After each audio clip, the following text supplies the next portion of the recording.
As-tu déjà pensé à la façon dont un désert situé à des milliers de kilomètres peut maintenir en vie la forêt la plus vibrante du monde? Est-ce que la poussière d'un désert peut nourrir tout un continent après avoir traversé un océan?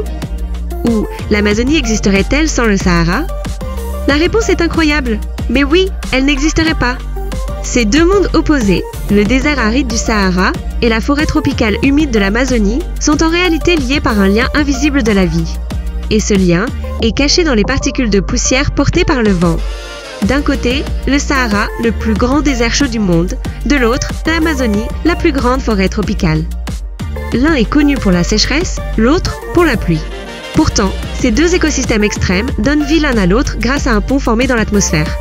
La distance qui les sépare est de 5000 km, mais pour la nature, cela ne signifie rien, car le vent peut traverser le temps et les continents.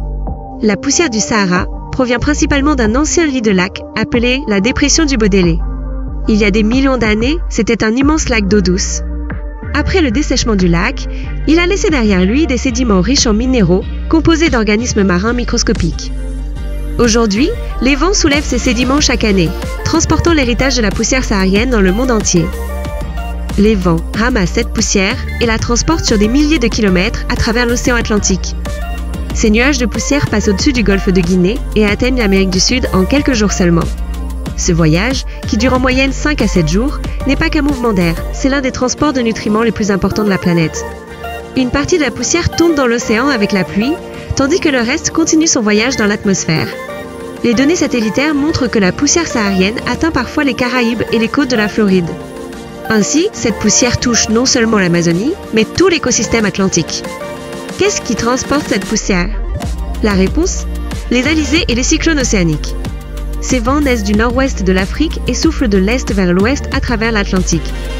Les mêmes systèmes dirigent aussi les tempêtes tropicales et les ouragans en été. Donc, en quelque sorte, les ouragans et la poussière saharienne empruntent la même route. Fait intéressant, quand la poussière est abondante, les ouragans dans l'Atlantique diminuent. En effet, les nuages de poussière bloquent la lumière du soleil et ralentissent le réchauffement de la surface océanique.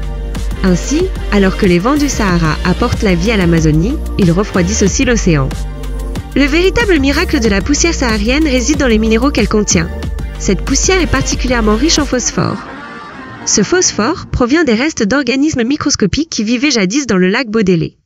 Les sols amazoniens ne sont pas aussi fertiles qu'on pourrait le croire. La pluie constante entraîne les minéraux profondément sous la surface, causant une perte de nutriments. C'est pourquoi l'Amazonie ne peut pas compléter son propre cycle de nutriments, elle a besoin d'un apport minéral extérieur. Et c'est précisément là que le Sahara intervient. Selon les données de la NASA publiées en 2015, environ 22 zérotonnes de phosphore sont transférées du Sahara à l'Amazonie chaque année. Cela correspond à la perte annuelle de phosphore dans l'Amazonie. En d'autres termes, le Sahara fournit l'engrais de l'Amazonie et maintient son cycle de vie en équilibre. Le désert envoie un souffle de vie à une forêt située à des milliers de kilomètres. Outre le phosphore, la poussière contient aussi du fer, du calcium, du magnésium et du silicium. Ces minéraux sont essentiels non seulement pour les plantes, mais aussi pour le plancton dans l'océan. La poussière saharienne qui tombe dans la mer nourrit le plancton, lequel absorbe le carbone de l'atmosphère. Ainsi, la poussière d'un désert entretient la vie, aussi bien dans les profondeurs de l'océan que sous la canopée de la forêt. Pourquoi l'Amazonie ne peut-elle pas assurer ce cycle seule? La réponse est simple mais surprenante. Trop de pluie. Les fortes précipitations entraînent constamment les nutriments en profondeur, hors de portée des racines.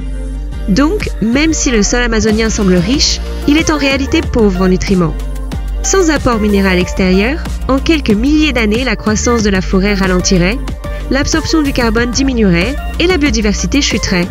C'est pourquoi, lorsque les scientifiques disent « sans le Sahara, il n'y aurait pas d'Amazonie », ils n'exagèrent pas. Mais ce système est fragile. Si le changement climatique modifie les schémas de vent au-dessus du Sahara, moins de poussière pourrait se mélanger à l'air. Un Sahara plus humide signifie moins de poussière, ce qui tarit la source de phosphore de l'Amazonie. En conséquence, une des plus grandes forêts du monde commence à s'affaiblir lentement et silencieusement. Ainsi, si l'air du désert change, le destin d'une forêt située à des milliers de kilomètres change aussi. Ce lien mystérieux a été pleinement confirmé par le monde scientifique au début du XXIe siècle.